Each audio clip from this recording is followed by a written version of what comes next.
Good morning guys, yan kagigising ko nga lang kasi paalis kami ngayon. So ngayon yung flight namin nung papunta kami Boracay. Kaya naman kailangan natin na mag-ready. So ayan na, nakasakay na ako sa sasakyan.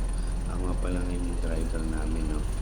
So kaya nakaready na ako habang inaantay ko mga kasama namin. Kaya naman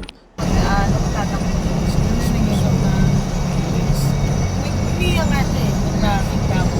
Kasi nga lang yung flight natin, hapon pa. Tapos yung balik natin, lingkod. may kaya Ay, sorry, hindi ko sinatay. Buwan na. Ay, sabi ko gusto ko. Sana siya, kaya pag ako, kaya ka ng pag...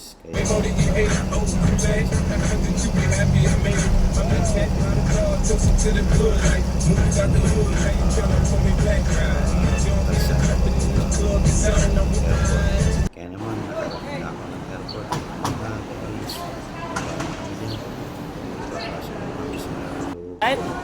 Kakain mo, nandun na sa loob.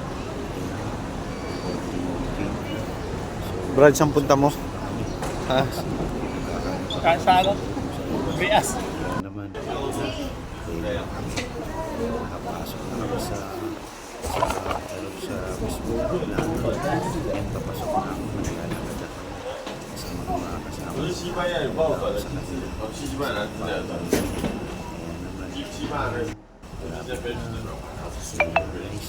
Ito na, sasakay na kami ng aeroplano. Ito nga pala yung first time ko Boracay, nakaka-excite talaga. Ito yung namin na Philippine. So, ang nangyari, DIY ko yun. Subukan namin yung gano'n magiging pamasahe. Kaya, DIY lang kami. Yung travel na namin, yung flight namin, ano po, kalito lang kami. Doon namin malalaman kung magkano pamasahe. Wala pa kami idea kung magkano talaga. Hi guys. So, andito na kami sa loob ng harap namin. Sa Diyos. So, taga-Kalibo nga po siya.